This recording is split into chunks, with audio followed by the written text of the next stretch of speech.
어머니, 내일 명절 아침 저희 친정 식구들 27명 오는 거 잊지 않으셨죠? 테이블 세팅은 최고급 호텔처럼 부탁드려요. 며느님, 명절 친정 식구들 수발은 이제부터 네가 직접 하세요.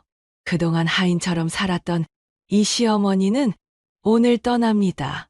내 530억 호텔로요. 이야기가 궁금하시다면 구독과 좋아요 눌러주세요. 댓글로 함께 소통해 주신다면 앞으로 더 좋은 영상 제작에 큰 힘이 되니 어디에서 시청하고 계신지 댓글로 남겨주세요. 이야기는 지금부터 6개월 전으로 거슬러 올라갑니다. 텔레비전의 불빛을 뚫고 낯선 번호로 전화가 걸려왔습니다. 정숙은 조심스럽게 전화를 받았고 전화기 너머에서는 정중하면서도 딱딱한 목소리가 들려왔습니다. 이정숙 님 맞으십니까? 저희는 고인의 법률 대리인입니다. 순간 그녀의 심장이 쿵 하고 내려앉았습니다. 고인이라니 누구를 말하는 걸까? 그녀의 머릿속은 수많은 물음표로 가득 찼습니다. 그 목소리는 잠시 침묵을 지키다 정숙이 평생 잊고 살았던 이름을 꺼냈습니다. 아버님께서 별세하셨습니다. 상속 관련해서 만나 뵙고 싶습니다. 정숙은 전화기를 놓칠 뻔했습니다. 아버지, 그녀에게는 이미 오래전 인연을 끊은 이름이었습니다. 가난한 남편과의 결혼을 반대했던 부모님과 등을 돌린 뒤 그녀는 단 한 번도 친정의 문을 넘지 않았습니다. 그렇게 30년이 넘는 세월이 흘렀습니다. 하지만 아버지는 마지막 순간에 그녀를 떠올리셨던 겁니다. 그 사실에 가슴 한구석이 욱신거렸습니다. 정숙은 떨리는 손으로 전화를 끊었습니다. 며느리 수지는 그저 힐끗 쳐다볼 뿐 아무 말도 하지 않았습니다. 그날 밤 그녀는 잠을 이루지 못했습니다. 며칠 후 변호사를 만나기 위해 도시의 한 고층 건물로 향했습니다. 고급스러운 사무실에 앉아 그녀는 눈앞에 놓인 서류를 바라봤습니다. 서류에는 상상조차 해보지 못했던 금액이 적혀 있었습니다. 변호사는 담담하게 말했습니다. 아버님께서 소유하신 호텔 체인 중 한 곳을 따님께 상속하셨습니다. 현가로 약 530억 원 규모입니다. 정숙은 자신의 귀를 의심했습니다. 그녀는 그저 아들의 집에서 빨래를 개고 시장을 보던 며느리의 잔심부름을 하는 사람이었습니다. 그런 그녀에게 530억이라는 숫자는 너무나 비현실적으로 느껴졌습니다. 서류에 도장을 찍는 순간 그녀의 손끝은 미세하게 떨렸습니다. 버려졌던 딸이 이제야 다시 불린 것 같은 위로와 그 모든 것을 가족에게 숨기고 살아야 한다는 두려움이 동시에 밀려왔습니다. 특히 아들과 며느리에게는 이 사실을 절대로 말할 수 없었습니다. 변호사는 그녀의 마음을 읽은 듯 말했습니다. 보안상 가족들에게 알리지 않는 것이 오히려 나을 수도 있습니다. 필요한 건 일주일에 한두 번 정도 호텔에 들르셔서 중요한 서류에 사인하시는 것뿐입니다. 그 말은 그녀에게 구원처럼 들렸습니다. 아무도 모르게 조용히 이중생활을 시작할 수 있다는 사실에 그녀는 안도했습니다. 집으로 돌아가는 길 그녀의 가방 속에는 낡은 서류 뭉치가 아닌 530억이라는 거대한 비밀이 들어 있었습니다. 그녀는 지하철 창문에 비친 자신의 초라한 모습과 상상 속의 호텔, 회장 모습을 번갈아 보며 씁쓸하게 미소 지었습니다. 집으로 돌아가는 지하철 안 정숙은 창밖을 멍하니 바라보며 생각했습니다. 내가 정말 530억짜리 호텔의 주인이 된 걸까? 모든 것이 꿈만 같았습니다. 가방 속에 무거운 서류 뭉치가 그녀의 현실을 말해주고 있었지만 그녀는 여전히 믿기지 않았습니다. 지난 세월 동안 그녀는 그저 가족의 그림자처럼 살았습니다. 며느리 최수진의 지시를 따르고 아들 민혁의 요구에 맞춰 사는 것이 전부였습니다. 그런데 이제 그녀에게도 자신만의 공간과 세상이 생긴 것입니다. 집에 도착하니 며느리가 거실에서 텔레비전을 보고 있었습니다. 수지는 힐끔 그녀를 보더니 아무렇지 않게 말했습니다. 어머님, 어디 갔다 오세요? 아, 맞다. 저 내일 친구들이랑 모임 있어서 저녁은 먹고 들어오니까 혼자 드세요. 그 순간 정숙은 깨달았습니다. 자신이 530억 원의 호텔 회장이 되었다는 소식보다도 며느리에게는 자신의 저녁 약속이 더 중요하다는 것을요. 며느리의 무심한 말 한마디가 그녀의 가슴에 깊은 상처를 남겼습니다. 그날 밤 정숙은 잠들지 못했습니다. 방 천장을 바라보며 생각에 잠겼습니다. 아버지는 왜 마지막에 나를 떠올리셨을까? 30년 넘게 연락 한 번 없었는데 그녀는 아버지의 유산이 단순한 돈이 아닐지도 모른다는 생각을 하기 시작했습니다. 며칠 후 그녀는 처음으로 로얄 스위트 호텔에 발을 들였습니다. 로비는 그녀가 상상했던 것보다 훨씬 웅장했습니다. 대리석 기둥들이 하늘 높이 솟아 있었고 샹들리에에서 나오는 빛이 온 공간을 황금색으로 물들이고 있었습니다. 발을 내딛는 순간 마치 다른 세계로 들어선 듯한 느낌을 받았습니다. 호텔 지배인 최지훈 씨가 정장을 차려입고 그녀에게 다가와 정중하게 인사했습니다. 회장님, 어서 오십시오. 처음 뵙겠습니다. 저는 이 호텔을 운영하고 있는 지배인 최지훈입니다. 정숙은 어색하게 고개를 끄덕였습니다. 아버님께서 생전에 자주 말씀하셨습니다. 따님이 언젠가는 이곳을 이어받을 거라고요. 최지훈 씨의 말에 그녀의 눈가가 뜨거워졌습니다. 아버지가 자신을 기억하고 있었다는 사실에 마음이 먹먹해졌습니다. 최지훈 씨는 그녀를 호텔의 이곳저곳으로 안내했습니다. 레스토랑, 연회장, 스위트룸까지 모든 곳이 그녀가 지금까지 살아온 세상과는 완전히 달랐습니다. 회장님, 이곳이 회장님 전용 사무실입니다. 문을 열자 거대한 책상과 가죽 소파가 보였습니다. 창밖으로는 도시의 야경이 한눈에 들어왔습니다. 필요하실 때마다 언제든 오십시오. 직원들 모두 회장님을 기다리고 있습니다. 정숙은 그날도 그 다음 날도 호텔에 가는 것을 망설였습니다. 집에서는 여전히 며느리의 빨래를 널고 바닥을 닦고 있는데 말입니다. 한 달, 두 달이 지났습니다.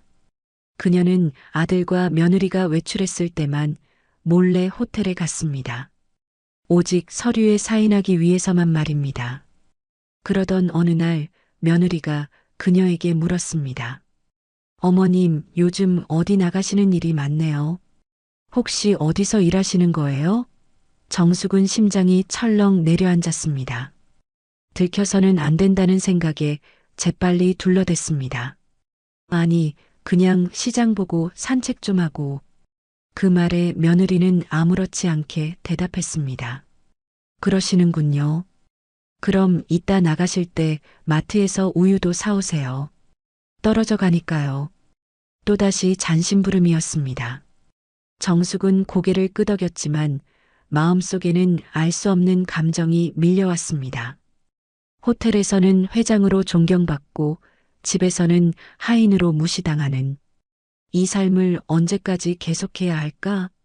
그녀의 가슴에는 무거운 돌덩이가 놓인 듯 답답했습니다. 두 개의 세계 사이에서 그녀는 위태롭게 서 있었습니다. 그러던 어느 날 정숙이 마트에서 장을 본 후 로얄 스위트 호텔에 들렀을 때였습니다. 카트 안에는 며느리가 시킨 물건들로 가득 차 있었고 그녀의 손은 장바구니, 손잡이를 꽉 쥐고 있었습니다. 그때 우연히 장을 보러 왔던 호텔의 고위급 직원인 박 실장과 마주쳤습니다. 박 실장은 정숙을 보자마자 곧바로 90도로 허리를 숙이며 마트 한복판에서 모두가 들을 수 있도록 외쳤습니다. 회장님, 안녕하십니까?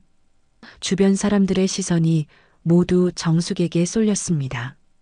그녀는 얼어붙었지만 이내 평정을 되찾았습니다. 그때 최지훈 지배인이 그녀에게 다가와 말했습니다. 회장님, 오늘 특별한 손님이 오셔서 회장님께 인사드리고 싶다고 하시는데요. 정숙은 당황했습니다. 자신에게 인사하고 싶다는 손님이라니. 저한테요? 그녀의 물음에 최지훈 지배인은 고개를 끄덕이며 말했습니다. 네. 아버님 생전에 자주 뵙던 분이라고 하십니다. 그녀는 마음을 가다듬고 그 손님을 만났습니다. 80대 정도 되어 보이는 품이 있는 여성이었습니다. 그 여성은 그녀의 얼굴을 보자마자 환한 미소를 지으며 말했습니다. 정수가 정말 오랜만이구나. 내 아버지 장례식 때 못 봐서 아쉬웠어. 정숙은 그녀가 아버지의 오랜 친구라는 것을 직감했습니다. 그녀는 정숙의 아버지에 대해 이야기했습니다. 아버지는 생전에 자주 정숙의 이야기를 했었다고 말입니다. 딸이 자신을 닮아 사업을 물려받았으면 좋겠다고 하셨지. 하지만 강요하고 싶지는 않다고 말이야. 그 말을 듣는 순간 정숙의 가슴은 벅차올랐습니다. 아버지가 그녀를 잊지 않았다는 사실에 눈물이 핑 돌았습니다. 내 아버지는 마지막까지 너를 자랑스러워 하셨단다. 가난해도 사랑을 선택한 용기, 그 용기 때문에 이 호텔을 맡기신 거야. 돈이 아니라 사람을 선택할 줄 아는 딸이니까 말이야. 그날 밤 정숙은 집에 돌아와서야 비로소 깨달았습니다. 그녀가 호텔 회장이라는 것은 단순히 돈을 가진 게 아니라 아버지의 마지막 사랑을 받았다는 의미였다는 것을요. 하지만 여전히 집에서는 아무도 이 사실을 알지 못했습니다. 아들 민혁은 회사 일에만 바빴고 며느리 수지는 여전히 그녀를 하녀처럼 부리고 있었습니다. 어머님, 내일 제 친구들 올 건데 집 청소 좀 해주세요. 아, 맞다. 화장실도 깨끗이 해주시고요. 그래, 알겠다. 정숙의 목소리는 평소보다 더 작게 나왔습니다. 한 달이 지나고 두 달이 지나면서 정숙은 점점 이상한 기분을 느끼기 시작했습니다. 호텔에서는 모든 사람이 그녀를 존중하고 예우하는데 집에서는 아무도 그녀를 사람 취급하지 않았기 때문입니다. 어느 날 호텔 직원이 정숙에게 제안했습니다. 회장님, 명절 때 호텔에서 가족 모임을 하시면 어떨까요? 저희가 특별히 준비해 드릴게요. 명절, 그 단어만 들어도 그녀는 가슴이 답답했습니다. 며느리 친정 식구들 뒷바라지 생각에 말입니다. 아니에요. 괜찮습니다. 그녀는 거절했지만 그 직원의 말은 그녀의 마음 한구석에 씨앗처럼 남았습니다. 언젠가는 나도 내 명절을 보낼 수 있을까? 그리고 마침내 그날이 왔습니다. 며느리가 친정 식구 27명을 데려오겠다고 말한 그 순간 말입니다. 6달 동안 품어왔던 비밀이 드디어 터질 때가 온 것이었습니다. 그날은 명절을 이틀 앞둔 저녁이었습니다. 며느리 최수진이 거실 소파에 앉아 스마트폰을 만지작거리며 말을 꺼냈습니다. 어머님, 제가 말씀드린 거 기억하시죠? 명절에 저희 친정 식구들 오는 거요. 네, 27명이라고 했지? 정숙의 목소리는 굳어 있었습니다. 네, 맞아요. 그런데 좀 자세히 말씀드릴 게 있어서요. 수지는 스마트폰 메모장을 열더니 마치 회사 업무를 지시하듯 또박또박 말하기 시작했습니다. 그 순간 정숙의 뒷목이 서늘해지는 것을 느꼈습니다. 수지는 음식에 대한 구체적인 지시를 쏟아냈습니다. 일단 음식부터 말씀드릴게요. 저희 큰아버지는 김치전을 엄청 좋아하세요. 바삭하게 부쳐주시되 김치는 너무 많이 넣지 마시고요. 정숙은 가만히 듣고 있었습니다. 손바닥에 땀이 촉촉하게 맺히기 시작했습니다. 그리고 작은아버지네는 부침개를 좋아해요. 특히 해물파전이요. 바삭바삭하게 해주세요. 지난번에 어디서 먹은 건 너무 눅눅해서 맛없다고 하시더라고요. 며느리의 지시는 끝없이 이어졌습니다. 정숙은 무의식적으로 무릎 위에 놓인 주먹을 꽉 쥐었습니다. 갈비찜은 꼭 어플러스 등급으로 사서 해주시고요. 저희 어머니가 고기에 대해서는 정말 까다로우시거든요. 정숙은 그저 알겠다라고만 대답할 뿐이었습니다. 모간이 바싹 마르는 게 느껴졌습니다. 며느리 수진의 지시는 음식에서부터 집안일 전반으로 확대되었습니다. 나물도 중요해요. 도라지나물, 고사리나물, 시금치나물 이렇게 준비해 주시되 간을 싱겁지 않게 해주세요. 저희 아버지가 짜게 드시는 편이라 싱거우면 맛없다고 하거든요. 참기름도 충분히 넣어주시고요. 수지는 잠시 숨을 고르더니 다시 말을 이어갔습니다. 그 틈에 정숙은 깊게 숨을 들이마셨지만 가슴이 답답한 건 그대로였습니다. 그리고 잡채요. 당면은 쫄깃하게 삶아주시고 야채는 색깔별로 예쁘게 넣어주세요. 저희 고모가 음식 보는 눈이 까다로워서요. 정숙은 겨우 입을 열었습니다. 고모도 오시니? 네, 고모님네 가족까지 해서 6명이요.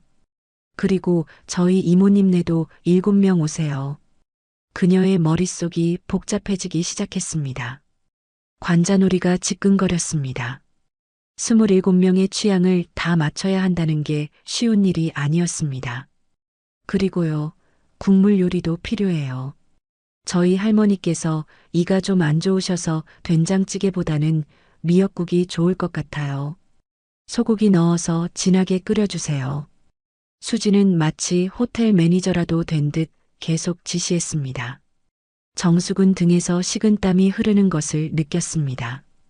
아이들을 위해서는 과일도 많이 준비해 주세요. 사과, 귤 다 깎아서 예쁘게 담아주시고요. 이 아이들이 정말 까탈스러워서 음식이 마음에 안 들면 다 흘리고 난리예요. 그때 지금까지 가만히 있던 아들 민혁이 거실로 나왔습니다. 정숙은 반사적으로 어깨에 힘을 빼고 고개를 숙였습니다. 뭘 그렇게 길게 얘기해? 민혁의 목소리는 평소보다 무심했습니다. 여보, 명절 준비 얘기하고 있어요. 저희 친정 식구들 많이 온다고 했잖아요. 아, 맞다. 어머니 수고 많으실 텐데 괜찮으세요? 아들이 자신을 걱정하는 듯 물었지만 며느리 수진이 바로 끼어들었습니다. 괜찮으실 거예요. 어차피 어머니는 갈 곳도 없으시고 이런 일 하시는 게 보람이실 텐데요. 그 말이 정숙의 가슴에 비수처럼 박혔습니다. 갈 곳도 없다는 표현이요. 순간 숨이 막히는 것 같았습니다. 그녀의 손톱이 손바닥 살을 파고드는 것을 느꼈습니다. 수지는 다시 메모장을 보며 말을 이어갔습니다. 아, 그리고 중요한 것도 있어요. 지방에서 올라오는 식구들은 잠을 자고 가실 거거든요. 이불 다 꺼내서 세탁기 돌려서 햇빛에 잘 말려주세요. 지난번처럼 54나게 말리지 마시고요. 지난번에 54가 났니? 정숙의 목소리가 떨렸습니다. 네, 저희 어머니가 그러시더라고요. 이불에서 냄새가 난다고. 이번에는 섬유유연제도 넉넉히 넣어서 세탁해 주시고 햇빛에 바싹 말려주세요. 수진의 지시는 끝이 없었습니다. 정숙은 입술을 깨물며 참고 있었습니다. 이불은 총 몇 채 필요한지 미리 계산해 봤어요. 할머니용 이불 1채, 큰아버지네 부부용 1채, 아이들용 2채 이렇게 해서 총 8채 정도 필요할 것 같아요. 그럼 이불을 더 사야겠네. 정숙의 말에 수진이 단호하게 말했습니다. 사지 마세요. 돈 아까워요. 우리 이불이랑 어머니 이불까지 다 써서 해결하세요. 하루 이틀인데 뭘 새로 사요? 그 순간 정숙은 깨달았습니다. 며느리에게 자신은 정말로 하인에 불과하다는 것을요. 심장이 쿵쾅거리기 시작했습니다. 청소도 중요해요.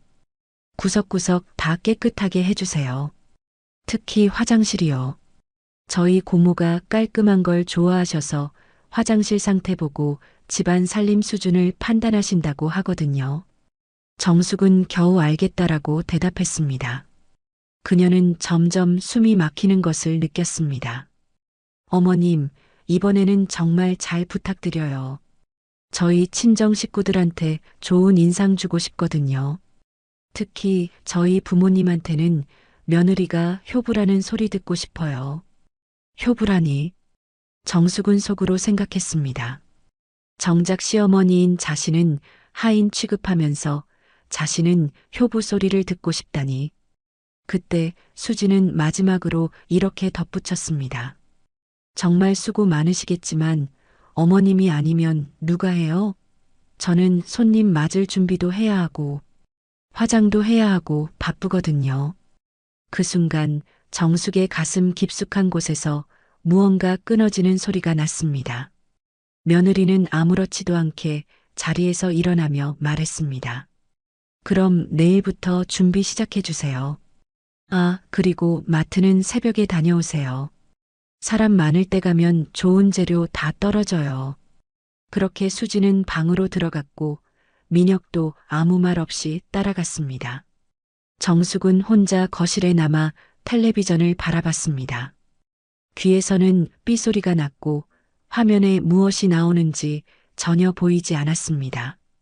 그날 밤 정숙은 잠자리에 누우며 생각했습니다. 베개에 머리를 대는 순간 목덜미가 돌처럼 무거워졌습니다. 과연 내가 언제까지 이렇게 살아야 할까? 530억짜리 호텔의 회장인 내가 왜 이런 대접을 받으며 살고 있을까? 침대 시트가 축축하게 젖어 있었습니다. 언제부터 이렇게 식은땀을 흘리고 있었는지 알 수 없었습니다.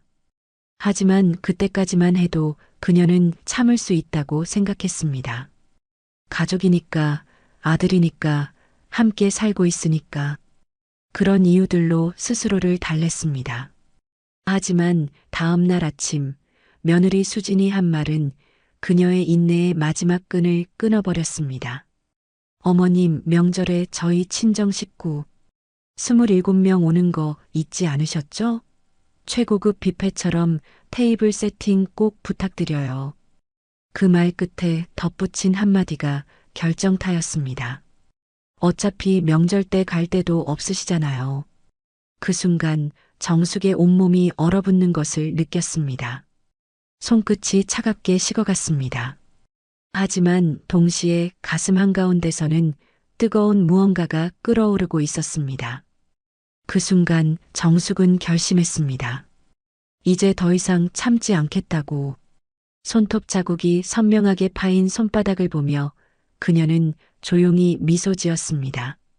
그날 그녀는 이불을 꺼내라는 말 대신 오래된 여행 가방을 꺼냈습니다. 안에 든 건 수건 한 장과 사진 한 장, 그리고 낡은 반지 하나였습니다. 그 반지를 보는 순간 마음이 먹먹해졌습니다. 아들 민혁이 회사에 첫 입사해서 받은 월급으로 사준 금반지였습니다. 어머니, 고생 많으셨어요. 이제 제가 효도할게요. 그때 민혁의 눈에는 진심이 담겨 있었습니다. 26살 민혁이 그녀의 손에 반지를 끼워주며 했던 말이 아직도 생생했습니다. 이제 어머니는 편히 계세요. 제가 다 책임질게요. 하지만 지금은 어떠한가요? 그 아들은 며느리가 그녀를 하녀 취급하는 것을 보고도 아무 말하지 않았습니다. 오히려 며느리 편을 들기까지 했습니다. 반지는 손가락을 떠났습니다. 작게 딸깍하는 소리, 그 소리만으로도 그녀 안에 무언가가 풀려나는 것 같았습니다. 이정숙은 겉으로는 며느리가 시킨 일들을 하는 척했습니다. 새벽 6시 조용히 운동화를 신고 마트로 향했습니다. 마트 안은 고요했습니다. 형광등 불빛 아래 장바구니 바퀴 소리만 덜그럭거렸습니다. 샤인 머스켓을 집어들었습니다. 두 송이에 2만 원. 그녀의 손이 미세하게 떨렸습니다. 장바구니에 넣었다가 다시 빼내고 또다시 넣었다가 빼냈습니다. 왜 내가 이걸 사야 하지? 혼잣말이 저도 모르게 흘러나왔습니다. 결국 샤인 머스켓을 장바구니에 담긴 채로 계산대로 향했습니다. 하지만 마음속으로는 이미 다른 계획을 세우고 있었습니다. 집으로 돌아와서는 이불들을 세탁기에 돌렸습니다. 윙거리는 세탁기 소리가 그녀의 심장 박동과 겹쳐 들렸습니다. 베란다에 이불을 널면서 생각했습니다. 이게 마지막이 될 거라고. 더 이상 누구를 위한 빨래도 청소도 하지 않을 거라고. 오후가 되자 며느리가 나와서 확인했습니다. 어머니, 이불 냄새 어때요? 이번엔 괜찮죠? 응, 햇빛에 잘 말려놓았다. 다행이네요. 그럼 저녁엔 청소 시작해 주세요. 내일까지 시간이 별로 없거든요. 하지만 정숙은 청소 대신 다른 일을 했습니다. 화장실에 들어가서 문을 잠그고 휴대폰을 꺼냈습니다. 화면을 보니 손이 떨렸습니다. 6개월 동안 그녀가 회장으로 일하고 있는 호텔의 최지훈 지배인 번호가 저장되어 있었습니다. 전화를 걸었습니다. 신호음이 2번 울리고 나서 연결되었습니다. 안녕하십니까, 회장님. 내일 오전 조용히 준비해 주세요. 그녀의 목소리는 아주 낮았고 끝은 떨리지 않았습니다. 무엇을 준비해 드릴까요? 스위트룸 하나만요. 중요한 일이 있어서요. 알겠습니다. 최고급으로 준비해 드리겠습니다. 전화를 끊고 나니 가슴이 두근거렸습니다. 드디어 시작되는구나. 잠시 후 화면에 짧은 알림이 떴습니다. 준비 완료입니다, 회장님. 정숙은 곧바로 알림을 밀어냈습니다. 보이지 않게, 들키지 않게. 화장실에서 나와 거실로 가자 식탁 위에는 종이 한 장이 놓여 있었습니다. 며느리가 그려놓은 자석 배치도였습니다. 27개의 작은 동그라미가 그려져 있었고 각 동그라미 옆에는 이름들이 적혀 있었습니다. 큰아버지, 작은아버지, 고모, 이모. 그녀의 자리는 어디에도 없었습니다. 정확히는 구석 한편에 작은 점으로만 표시되어 있었어요. 어머니라고 희미하게 연필로 쓰여 있었습니다. 그녀는 그 종이를 집어들었습니다. 손끝에서 바스락거리는 소리가 났습니다. 반으로 접었다가 천천히 찢었습니다. 찢어진 종이 조각들이 바닥에 떨어졌습니다. 하얀 눈송이처럼 흩어지는 것을 보니 마음이 시원해졌습니다. 사람이 사람을 부르면 그건 가족이지만 사람을 물건처럼 부르면 그건 감옥이라는 것을 그들은 모를까요? 그녀는 혼잣말을 하면서 조각들을 주워 담았습니다. 증거를 남기면 안 되니까요. 저녁 시간이 되자 며느리가 또 나왔습니다. 어머니, 청소는 어떻게 돼가요? 지금 하고 있어. 화장실은 꼼꼼히 해주세요. 내일 우리 고모가 제일 먼저 보는 곳이거든요. 알겠어. 하지만 정숙의 마음은 이미 다른 곳에 가 있었습니다. 내일 아침이면 이 모든 게 끝날 거다. 그때 아들 민혁이 거실로 나왔습니다. 엄마, 힘드시죠? 수진이가 너무 많은 걸 부탁드린 것 같은데. 정숙은 순간 아들이 자신의 편을 들어주는 건가 싶었습니다. 하지만 며느리가 바로 끼어들었습니다.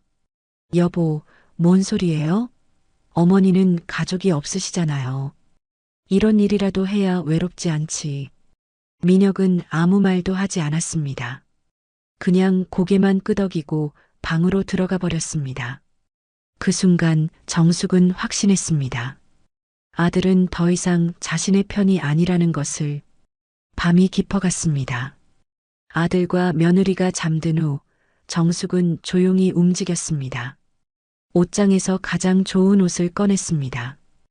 검은색 원피스와 진주 목걸이, 6개월 전 처음 호텔에 갔을 때 입었던 옷이었습니다. 그리고 화장대 앞에 앉아 거울 속 낡아 보이는 자신을 바라봤습니다. 내일이면 달라질 거야. 가방을 싸면서 오래된 사진 한 장을 발견했습니다. 어렸을 때 민혁이 그녀의 품에 안겨 웃고 있는 사진이었습니다. 그 옆에는 민혁이 사준 반지가 놓여 있었습니다. 이제 어머니는 편히 계세요. 그때 민혁의 목소리가 들리는 것 같았습니다. 하지만 이제는 그 말이 거짓이었다는 것을 알겠더군요. 사진과 반지를 보니 눈물이 났지만 후회는 되지 않았습니다. 오히려 더 확신이 들었습니다. 새벽 4시 모든 준비가 끝났습니다. 정숙은 현관으로 향했습니다. 신발장에는 그녀의 검은 구두만 빼고 모든 신발이 그대로 있었습니다. 빈칸이 하나 생긴 신발장을 보니 묘하게 후련했습니다. 문손잡이를 잡은 손이 더 이상 떨리지 않았습니다. 숨을 들이쉬고 아주 작게 웃었습니다. 이제 내 명절을 살겠다. 문이 닫혔습니다. 휴대폰 화면이 잠깐 켜졌습니다. 지하 주차장 도착했습니다. 완벽한 타이밍이었습니다. 그녀는 미소를 지었습니다. 지하 주차장에는 검은색 세단이 기다리고 있었습니다. 운전기사가 차에서 내려와 그녀에게 인사했습니다. 회장님, 안녕하십니까? 고생했어요. 로얄 스위트 호텔로 바로 가시겠습니까? 네, 부탁해요. 차문이 열렸습니다. 가죽 시트에 앉는 순간 지난 6개월간의 이중 생활이 떠올랐습니다. 창밖으로 아파트 단지가 멀어져 갔습니다. 불빛이 꺼졌습니다. 정숙은 뒤를 돌아보지 않았습니다. 앞만 보고 가기로 했기 때문입니다. 차는 도심으로 향했습니다. 새벽 하늘이 조금씩 밝아지기 시작했습니다. 로얄 스위트 호텔이 보이기 시작했습니다. 우뚝 솟은 건물에 불빛이 하나씩 켜져가고 있었습니다. 내 호텔, 내가 주인인 그곳.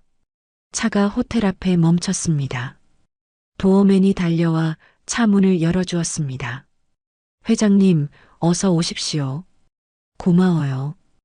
호텔 로비로 들어서는 순간 따뜻한 공기가 그녀를 감쌌습니다. 샹들리에 불빛이 아름답게 반짝이고 있었습니다. 최지훈 지배인이 마중 나왔습니다. 회장님, 일찍 오셨네요. 스위트룸 준비가 완료됐습니다. 수고했어요. 엘리베이터를 타고 최상층으로 올라갔습니다. 스위트룸 문이 열리자 도시 전경이 한눈에 들어왔습니다. 창밖으로는 그녀가 살던 아파트 방향이 보였습니다. 저 멀리 작은 불빛들이 깜빡이고 있었습니다. 지금쯤 며느리가 일어나서 나를 찾고 있을까? 아니면 아직도 잠들어 있을까? 상관없었습니다. 그녀는 이제 자유였으니까요. 창가에 서서 커피를 마셨습니다. 향긋한 원두 냄새가 코끝을 스쳤습니다. 이렇게 여유롭게 커피를 마신 게 언제였을까요? 해가 떠올랐습니다. 새로운 하루가 시작되는 것이었습니다. 그리고 그녀의 새로운 인생도 함께 말입니다. 손목에 반지 자국을 만지작거리며 그녀는 생각했습니다. 이제 정말 끝이구나. 하녀 같은 삶은 끝이고 내 인생이 시작되는구나. 스위트룸의 문이 열리는 순간 정숙은 숨을 멈췄습니다. 천장 높이까지 이어진 대형 창문을 통해 들어오는 아침 햇살이 크림색. 대리석 바닥에 황금빛으로 반사되고 있었습니다.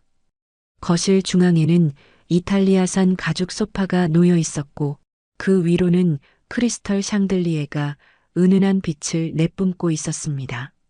침실로 이어지는 복도 벽면에는 유명 화가들의 그림이 걸려 있었고 바닥에는 페르시아 융단이 깔려 있었습니다.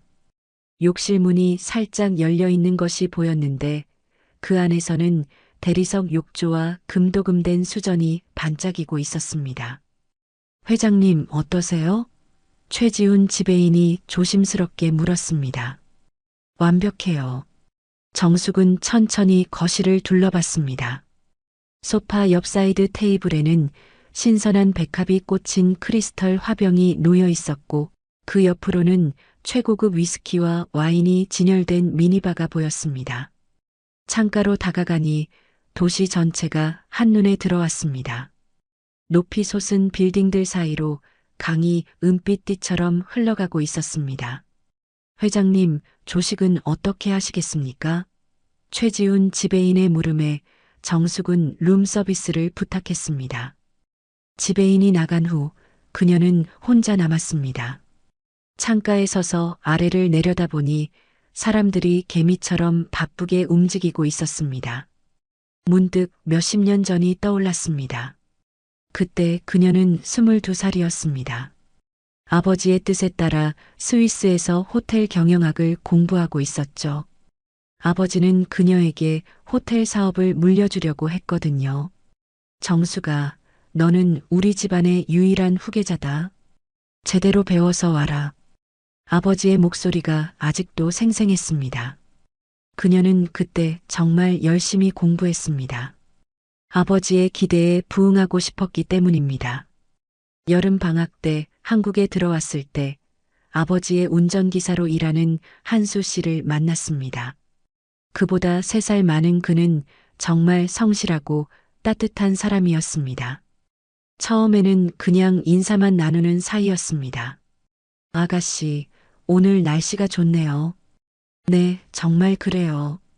그런 소소한 대화들이 쌓여가면서 그녀도 모르게 그에게 마음이 기울었습니다. 어느 날 아버지가 출장을 가신 사이에 한수 씨와 단둘이 카페에 갔습니다. 그때 그가 말했죠. 정숙 씨, 저는 가진 게 없는 사람이에요. 하지만 정숙 씨를 정말 좋아해요. 솔직하고 진실한 그의 마음이 그녀에게는 더 소중하게 느껴졌습니다. 유학 중에 만났던 부유한 집안 남자들의 계산적인 모습과는 너무 달랐기 때문입니다. 그렇게 그들은 사랑에 빠졌습니다. 비밀스럽게 조용히. 하지만 몇 달 후 그녀는 임신을 했다는 것을 알게 됐습니다.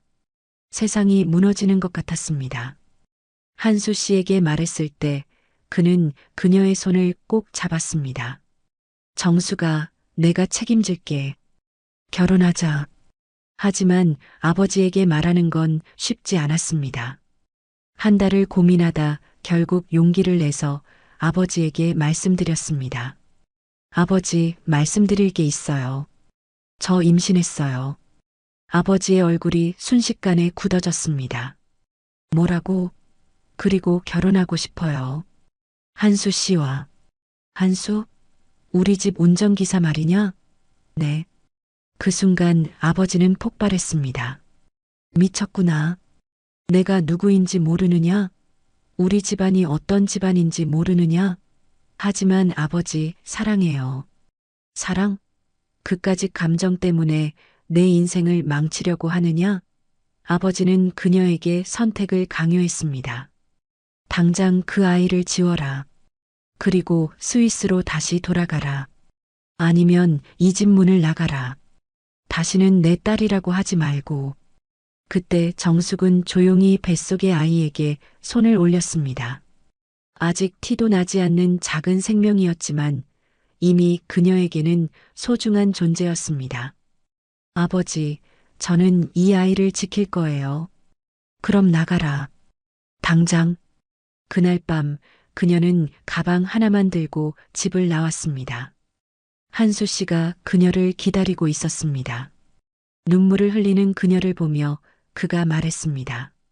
정수가 미안해. 내가 부족해서. 아니에요. 우리가 선택한 거예요. 그렇게 그들은 작은 원룸에서 신혼생활을 시작했습니다. 아버지는 정말로 그녀를 보지 않았습니다. 그 순간부터 그녀는 가족이 있지만 고아나 다름없는 신세가 됐습니다. 임신 중에도 힘들었지만 아이가 태어난 후가 더 힘들었습니다. 한수 씨는 경제적 능력이 없었습니다. 성실하긴 했지만 돈을 버는 재주나 학벌이 없었거든요. 건설 현장에 나가면 다쳐서 오고 공장에 다니면 기계에 손가락이 끼어 며칠을 쉬어야 했습니다. 돈을 조금 모았다 싶으면 남편이 다치거나 아프기 일쑤였습니다. 어느 겨울 민혁이 3살 때 집에 난방비를 낼 돈이 없었습니다. 한수 씨는 또 허리를 다쳐서 일을 못 나가는 상황이었고요. 엄마, 추워. 어린 민혁이 떨면서 말하는 것을 보니 가슴이 찢어지는 것 같았습니다. 정숙은 두꺼운 이불로 민혁을 감싸주고 제 몸으로 아이를 따뜻하게 해주었습니다. 괜찮아, 민혁아. 엄마가 있잖아. 그때는 정말 하루하루가 전쟁 같았습니다.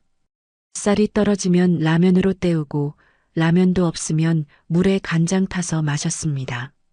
하지만 그녀는 민혁만큼은 행복하게 키우려고 노력했습니다. 가난해도 웃음은 잃지 않으려고 했습니다. 민혁아, 엄마가 재미있는 이야기 해줄까? 밤마다 민혁에게 동화를 들려주며 그녀가 어렸을 때 아버지에게 들었던 이야기들을 들려주었습니다. 호텔에서 있었던 재미있는 일들, 외국에서 본 아름다운 풍경들. 민혁은 그런 이야기들을 좋아했습니다. 엄마, 나도 커서 큰 호텔에서 일할래? 그래, 민혁아. 내가 원하는 건 뭐든 할 수 있어. 그런 민혁이 자라서 대학을 가고 직장을 구하고 결혼을 했습니다. 그녀는 정말 자랑스러웠습니다. 첫 월급을 받고 와서 그녀에게 반지를 사준 그날이 아직도 생생합니다. 어머니, 고생 많으셨어요. 이제 제가 효도할게요. 그때만 해도 그녀는 정말 행복했습니다. 어려운 시절을 견뎌낸 보람이 있다고 생각했거든요. 휴대폰이 요란하게 깜빡이고 있었습니다. 부재중 전화 10통이 넘게 찍혀 있었습니다. 그 숫자가 그녀의 마음을 흔들지는 않았습니다. 오히려 묘한 해방감을 느끼고 있었습니다. 하지만 진동은 멈추지 않았습니다. 테이블 위에 놓인 휴대폰이 덜컹거릴 정도로 울려댔습니다. 결국 그녀는 천천히 손을 뻗어 전화를 받았습니다. 어머니, 지금 어디세요? 마트에 장 보러 가신 거 맞죠? 아들 민혁의 목소리는 다급했고 이미 흔들리고 있었습니다. 그 뒤로는 소란스러운 목소리들이 들렸습니다. 낯선 사람들의 웅성거림, 숟가락이 부딪히는 소리, 아이들의 울음, 누군가의 불평. 집이 전쟁터가 된 듯 했습니다.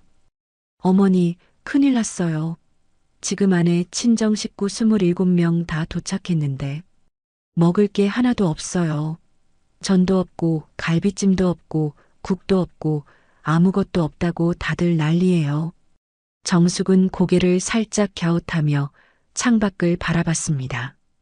강 위로 햇살이 부서지고 있었고 호텔 스위트룸 안은 향긋한 커피 향으로 가득 차 있었습니다. 하지만 휴대폰 너머에서는 지옥 같은 고성이 들려오고 있었습니다. 그때 며느리 최수진의 날카로운 목소리가 들려왔습니다. 어머님이 준비 다 해주신다고 했잖아요. 근데 이게 뭐예요? 제 체면이 뭐가 되냐고요? 지금 우리 친정 식구들이 다 비웃고 있어요. 다른 목소리들이 뒤엉켰습니다. 이 집은 준비가 하나도 안 됐네. 어떻게 손님을 이렇게 맞아? 애들은 배고프다고 울고 난리야. 정숙은 눈을 감고 잠시 숨을 고르며 귀 기울였습니다. 그 소란이 마치 멀리서 들려오는 파도 소리 같았거든요. 파도는 거세게 치고 있었지만 그녀는 바위처럼 흔들리지 않았습니다. 아들의 목소리가 다시 이어졌습니다. 어머니, 지금 당장 와야 해요. 안 그러면 정말 큰일 납니다. 우리 체면이 다 구겨진다고요. 정숙은 천천히 커피잔을 들어 올렸습니다. 뜨거운 김이 피어올랐고 그 향이 그녀의 마음을 차분하게 만들었습니다. 반면 전화기 너머에서는 욕설에 가까운 소리까지 들렸습니다. 이게 무슨 꼴이야? 차라리 식당을 예약하지 그랬냐? 아무 준비도 안 된 집에 왜 오라고 한 거야? 수진이 소리쳤습니다. 어머니, 지금 어디 계신 거예요? 빨리 오셔서 전 부치고 국 끓이고 청소 다 하셔야죠. 사람들 앞에서 제가 무슨 꼴이 되는 줄 아세요? 정숙은 그 말의 순간 웃음이 났습니다. 하지만 웃음은 목구멍에서 걸려 나오지 못했습니다. 대신 미소만 입술 끝에 걸렸습니다. 어머니, 제발이요. 빨리 와주세요. 민혁의 애원과 수진의 성난 목소리, 친정 식구들의 원망이 한꺼번에 쏟아지고 있었습니다. 그러나 그 모든 소란 속에서도 정숙의 마음은 고요했습니다. 오히려 평온했습니다. 전화기 너머로 들리는 소리들을 하나하나 분석해 보니 상황이 그려졌습니다. 먼저 며느리의 어머니로 보이는 분의 목소리가 들렸습니다. 수진아, 이게 무슨 일이야? 명절 음식이 하나도 없다니. 어머니, 죄송해요. 시어머니가 준비해 주신다고 하셔서. 그 뒤로 남자 목소리가 이어졌습니다. 이런 집에 손님을 부르면 어떻게 하냐? 우리가 무슨 바보냐? 아이들 우는 소리도 들렸습니다. 엄마, 배고파? 언제 밥 먹어? 며느리가 당황해서 아이들을 달래는 소리도 들렸습니다. 잠깐만, 곧 준비될 거야. 할머니가 오시면. 그때 또 다른 목소리가 끼어들었습니다. 할머니는 언제 오는데? 우리 벌써 1시간째 기다리고 있어. 그러게 말이야. 이런 식으로 손님 대접하는 집 처음 봐. 민혁이 다시 전화기를 잡고 말했습니다. 어머니, 정말 급해요. 수진이가 울고 있어요. 친정 식구들이 다 화내고 있고 이러다가 큰일 나요. 정숙은 휴대폰을 천천히 입술 가까이 가져갔습니다. 목소리를 낮추어 또박또박 말했습니다. 너희 식구들 요리와 청소는 이제 직접 하거라. 순간 전화기 너머가 조용해지는 듯 했지만 곧 다시 소동이 일어났습니다. 뭐라고요? 어머님, 지금 장난하세요? 사람들이 다 듣고 있는데. 어떻게 그런 말씀을? 정숙은 말을 끊었습니다. 다시 말해주마. 너희 집안일은 이제 너희가 알아서 해라. 나는 더 이상 너희들의 하인이 아니다. 그리고 그 말을 끝으로 전화를 끊었습니다. 잠시 후 다시 전화가 걸려왔지만 그녀는 받지 않았습니다. 휴대폰을 무음으로 돌리고 테이블 위에 뒤집어 놓았습니다. 창밖을 바라보니 구름 한 점 없는 맑은 하늘이 펼쳐져 있었습니다. 오늘 정말 좋은 날씨네요. 그녀는 소파에 편안히 앉아 남은 커피를 마셨습니다. 정말 오랜만에 이렇게 평화로운 명절 아침을 보내고 있었습니다. 그러고 보니 지난 몇 년간 명절마다 새벽부터 밤늦게까지 부엌에서 일만 했었습니다. 명절이 끝나면 항상 몸이 아팠고 손은 거칠어졌고 허리는 아팠었죠. 하지만 오늘은 달랐습니다. 편안한 실크 잠옷을 입고 최고급 침대에서 푹 자고 맛있는 조식을 먹고 향긋한 커피를 마시고 있었으니까요. 잠시 후 최지훈 지배인이 노크했습니다. 회장님, 혹시 필요한 것이 있으시면 말씀해 주세요. 괜찮아요. 아주 평화로운 명절이에요. 그럼 다행입니다. 오늘 호텔 레스토랑에서 특별 명절 메뉴를 준비했는데 점심때 이용하시겠어요? 정숙은 잠깐 생각해 봤습니다. 지금 집에서는 27명이 굶고 있을 텐데 그녀는 여기서 특별 메뉴를 먹는다니. 네, 좋아요. 예약해 주세요. 왜냐하면 이제는 그녀의 인생이니까요. 창가에 서서 도시를 내려다보니 멀리 그녀가 살던 아파트 방향이 보였습니다. 지금쯤 그곳에서는 어떤 일이 벌어지고 있을까요? 아마도 며느리는 친정 식구들에게 사과하느라 정신이 없을 거고 아들은 어떻게 해야 할지 몰라서 우왕좌왕하고 있을 겁니다. 그리고 친정 식구들은 점점 화가 나서 집을 나가려고 할지도 모르겠네요. 하지만 그건 이제 그녀가 신경 쓸 일이 아니었습니다. 그녀가 해결해야 할 문제도 아니었고요. 그녀는 깊게 숨을 들이마셨습니다. 공기가 정말 맑고 깨끗했습니다. 이제야 진짜 명절 같다는 생각이 들었습니다. 스트레스 없이 누구 눈치 보지 않고 그녀가 원하는 대로 보낼 수 있는 명절 말입니다. 휴대폰을 다시 켜보니 부재중 전화가 또 10통이 넘게 와 있었습니다. 하지만 이번에는 읽지도 않고 화면을 다시 껐습니다. 오늘은 그녀의 명절이니까요. 그녀는 호텔 직원에게 전화를 걸었습니다. 오늘 호텔 스파도 이용할 수 있나요? 물론입니다, 회장님. 특별히 준비해 드리겠습니다. 감사해요. 그렇게 그녀는 진짜 자신의 명절을 시작했습니다. 정숙은 더 이상 숨을 수 없다는 것을 깨달았습니다. 천천히 잡지를 덮고 자리에서 일어섰습니다. 구두굽이 대리석 바닥을 두드리며 그녀는 카운터 쪽으로 걸어갔습니다. 걸음을 옮길 때마다 그녀의 마음은 차분해졌습니다. 더 이상 숨을 필요가 없다는 생각이 들었습니다. 민혁과 수진이 그녀를 보는 순간 그들의 얼굴에 안도감이 스쳤습니다. 어머니, 민혁이 달려오려고 했지만 그녀는 손을 들어 제지했습니다. 여기서 그만해. 그녀의 목소리는 예전과 달랐습니다. 낮고 차분하면서도 단호했습니다. 며느리 수진이 다급하게 말했습니다. 어머니, 지금 집에 가야 해요. 우리 친정 식구들이 다 기다리고 있어요. 정숙은 그들을 조용히 바라봤습니다. 더 이상 그들이 무섭지 않았습니다. 오히려 측은하다는 생각이 들었습니다. 수진이 소리쳤습니다. 이렇게 도망치시면 우리는 어떻게 해요? 친정 식구들한테 뭐라고 설명해요? 지금 짜장면으로 대충 때웠지만 금방 배고파질 텐데. 정숙은 잠시 침묵했습니다. 그들을 바라보며 생각했습니다. 이 사람들은 정말 모르는구나. 자신들이 무엇을 잃었는지. 그런가? 그 한마디에 담긴 차가움을 그들이 느꼈는지 민혁과 수진의 얼굴이 동시에 굳어졌습니다. 민혁이 다급하게 말했습니다. 어머니, 정말 안 오실 거예요? 그녀는 고개를 천천히 끄덕였습니다. 말이 필요 없었습니다. 그 고갯짓만으로도 그녀의 의지는 충분히 전달됐을 테니까요. 수진이 울상을 지으며 말했습니다. 어머님, 제발이요. 한 번만 더 도와주세요. 그 다음부터는 달라질게요. 정숙은 그 말을 듣고 있었지만 마음 한구석에서는 다른 생각이 들었습니다.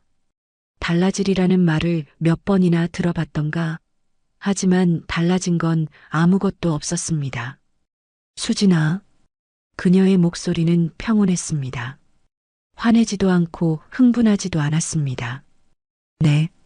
너는 나를 어떤 사람이라고 생각하니? 수진이 당황했습니다. 무슨 뜻이에요? 그냥 궁금해서. 정숙은 정말 궁금했습니다.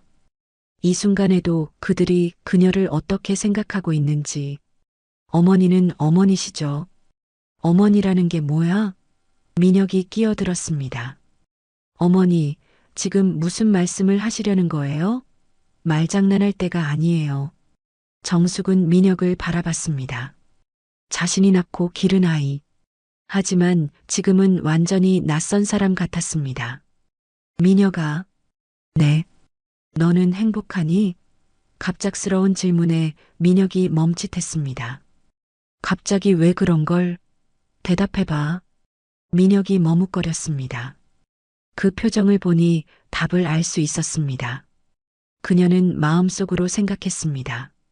이 아이도 행복하지 않구나. 그럼 우리는 왜 이렇게 살아왔을까? 수진이 다시 말을 시작하려고 했지만 정숙은 손을 들어 제지했습니다. 그 순간 그녀의 마음속에는 확고한 결심이 자리 잡고 있었습니다. 더 이상 이런 식으로는 살지 않겠다는, 그녀 자신을 위해서도, 그리고 이상하게 들릴지 모르지만 이 아이들을 위해서도 말입니다. 왜냐하면 이 아이들은 아직 모르거든요. 진짜 책임감이 무엇인지, 진짜 어른이 되는 게 무엇인지.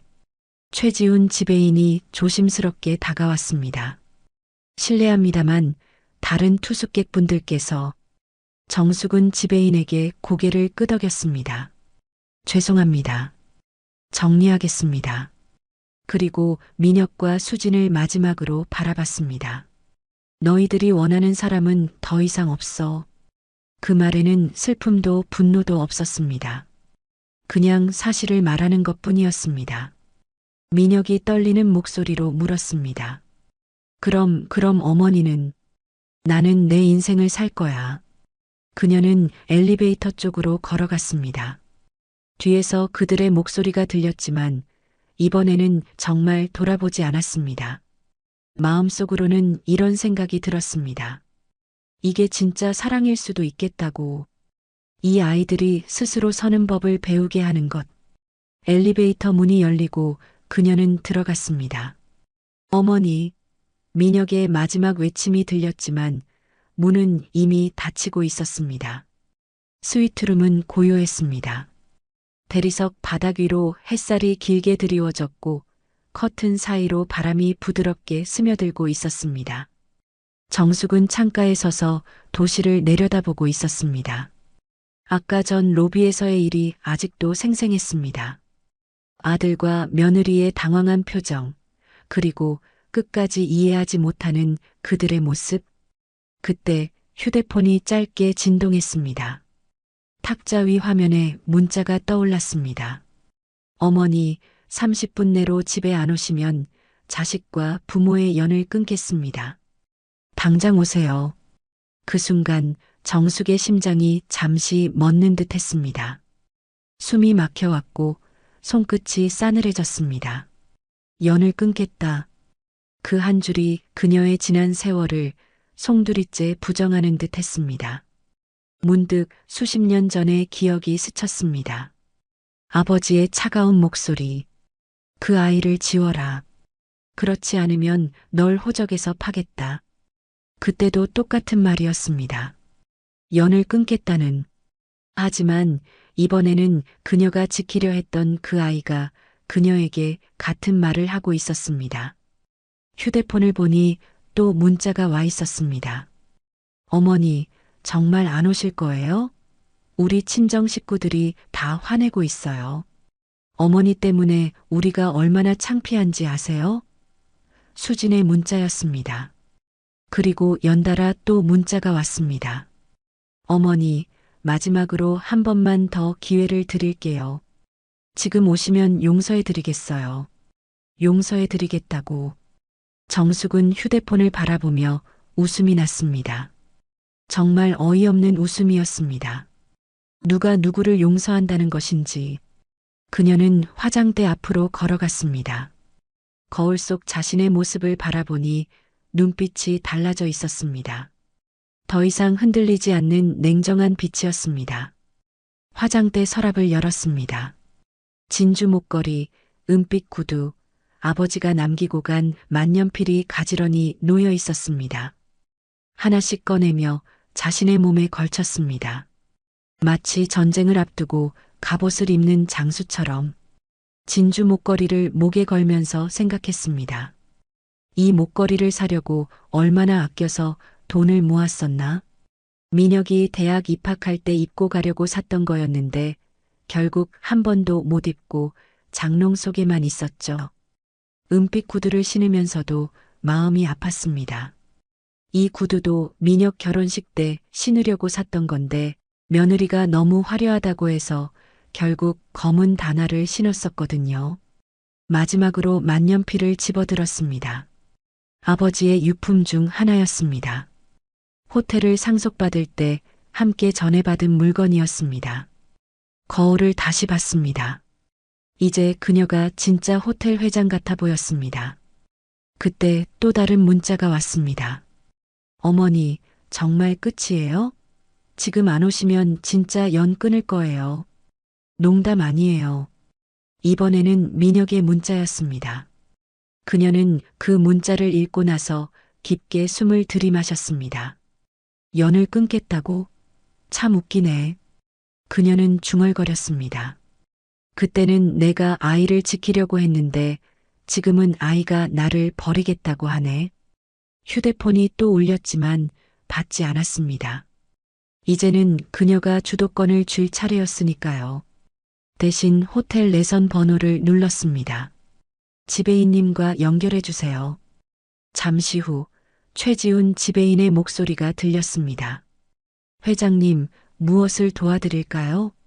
연회장 준비는 어떻게 되어 가나요? 모든 준비가 완료됐습니다. 언제든지 시작할 수 있습니다. 좋아요. 그리고 하나 더 부탁이 있어요. 말씀하세요. 제 아들과 며느리에게 특별 초대장을 보내주세요. 오늘 오후 3시 호텔 연회장으로 오라고요. 알겠습니다. 어떤 이유로 초대한다고 하시겠어요?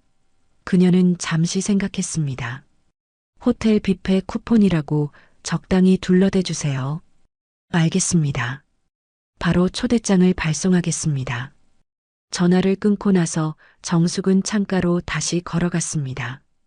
저 멀리 그녀가 살던 아파트 방향이 보였습니다. 지금쯤 그곳에서는 난리가 났겠죠. 27명의 며느리 친정 식구들이 굶고 있고 집안은 엉망이고 아들과 며느리는 어떻게 해야 할지 몰라서 당황하고 있을 겁니다. 그리고 이제 곧 호텔에서 초대장이 갈 것입니다. 그녀는 휴대폰을 탁자 위에 내려놓았습니다. 30분. 그녀의 입술이 느리게 움직였습니다. 좋다. 그 30분 안에 내가 누군지 보여주마. 거울 속 자신의 모습을 다시 봤습니다. 이제 정말 다른 사람 같았습니다. 더 강하고 더 단단해진 사람. 휴대폰이 또 울렸지만 이번에도 받지 않았습니다. 30분이라고 했으니 30분 후에 그들이 뭘 할지 지켜보겠습니다. 하지만 그 전에 그녀가 먼저 움직일 생각이었습니다. 그녀는 옷장을 열고 가장 고급스러운 정장을 꺼냈습니다. 짙은 네이비 색상의 맞춤 정장이었습니다. 호텔 회장이 된 후 처음으로 맞춘 옷이었습니다. 천천히 갈아입으면서 그녀는 마음을 다잡았습니다. 오늘 오후 그들은 그녀가 진짜 누구인지 알게 될 테니까요. 그리고 그때가 되면 누가 누구에게 연을 끊겠다고 말할 수 있는지도 알게 될 겁니다. 시계를 봤습니다. 오후 3시까지는 아직 시간이 남아 있었습니다. 하지만 그녀의 마음은 이미 준비가 끝난 상태였습니다. 거울 속 그녀의 눈빛은 차갑고 단단했습니다. 더 이상 누군가의 그림자가 아닌 그녀 자신의 얼굴이 거기에 있었죠. 그녀는 속삭였습니다. 연을 끊겠다고? 그럼 진짜 연이 무엇인지 보여줄게. 그리고 고개를 들었습니다. 호텔 연회장의 문이 열릴 순간을 기다리며 호텔 로비가 분주했습니다. 대리석 바닥에 구두 소리가 쩌렁쩌렁 울렸고 27명이 넘는 무리가 연이어 들어오고 있었습니다. 어머, 여기가 호텔이야? 진짜 고급스럽네. 와, 샹들리에 좀 봐. 눈이 부셔서 똑바로 못 보겠어. 며느리의 친정 식구들은 눈이 휘둥그레져 여기저기를 둘러봤습니다. 천장부터 바닥까지 마치 궁전에 온 것처럼 감탄하고 있었습니다. 민혁과 수지는 초대장을 움켜쥔 채 서로를 바라보며 속삭였습니다. 여보, 이게 웬 떡이야? 호텔 측에서 아까 우리한테 무례하게 굴어서 사과 차원에서 뷔페 식사권 보냈나 봐. 그러게요. 친정 식구들 앞에서 체면이 서겠네. 다행이다. 정숙은 연회장 2층 발코니에서 그 모습을 내려다보고 있었습니다. 연회장 앞에 도착하자 커다란 양쪽 문이 천천히 열렸습니다. 마치 왕실의 무도회장 같은 웅장함이 펼쳐졌습니다. 안에는 하얀 리넨으로 덮인 원형 테이블들이 완벽하게 배치되어 있었고 크리스털 샹들리에가 따뜻한 황금빛을 내뿜고 있었습니다. 식기들이 반짝이고 신선한 꽃들이 각 테이블을 장식하고 있었죠. 하지만 무엇보다 눈에 띄는 건 한쪽 벽면에 줄지어서 있는 카메라들이었습니다. 아니, 왜 카메라가 이렇게 많아? 이런 호텔에서 밥 먹으면 10만 원은 넘겠다. 오늘은 그냥 배 터지게 먹고 가자고. 그때였습니다. 갑자기 연회장의 모든 조명이 꺼졌습니다. 순간 어둠이 내렸고 사람들이 당황하며 웅성거리기 시작했습니다. 그리고 3초 후 무대 위로 하나의 스포트라이트가 켜졌습니다. 강렬한 흰빛이 연단을 비추면서 웅장한 클래식 음악이 흘러나오기 시작했습니다. 연회장 안에 울려 퍼지는 마이크 소리. 안녕하십니까? 신사숙녀 여러분. 사회자의 목소리가 마치 국제회의장의 그것처럼 격조 높게 울려 퍼졌습니다. 오늘은 매우 특별한 날입니다. 저희가 오랫동안 기다려온 순간이 드디어 왔습니다. 친척들은 서로를 바라보며 당황했습니다. 뭐라고? 특별한 날? 사회자는 계속 말했습니다. 오늘은 저희 로얄 스위트 호텔 그룹의 새로운 회장님의 공식 취임식을 거행하게 되었습니다. 그 순간 연회장이 조용해졌습니다.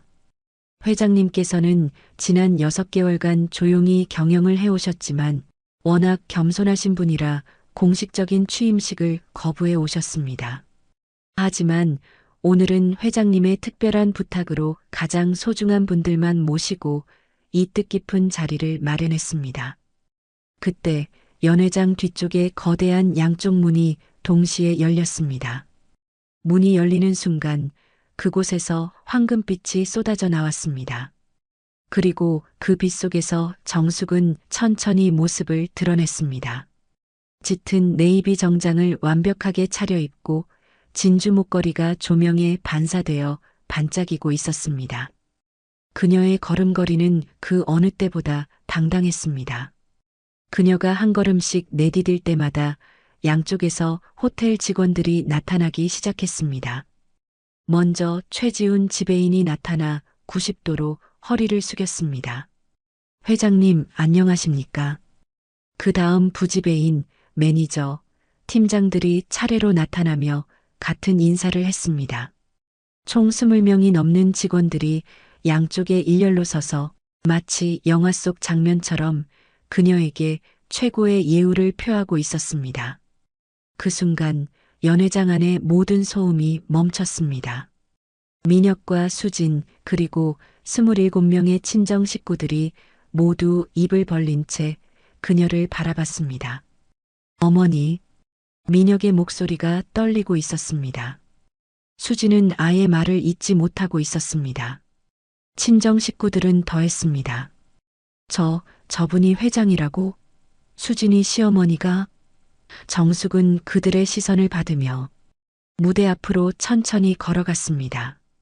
무대 계단을 오르는 순간 사회자가 마이크를 정중하게 건네주었습니다. 그녀는 마이크를 받고 잠시 그것을 바라봤습니다. 그리고 천천히 입에 가져다 댔습니다. 안녕하세요. 그녀의 목소리가 연회장 전체에 울려 퍼졌습니다. 완전히 다른 목소리였습니다.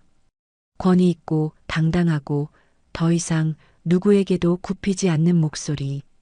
저는 이 로얄 스위트 호텔의 회장, 이정숙입니다. 그 순간 세상이 멈춘 것 같았습니다. 완전한 침묵이었습니다. 그녀는 차분하게 말을 이어갔습니다. 오늘 이 자리에 참석해 주신 모든 분들께 감사드립니다. 특히 제게 가장 소중한 가족들이 함께해 주어서 더욱 뜻깊습니다.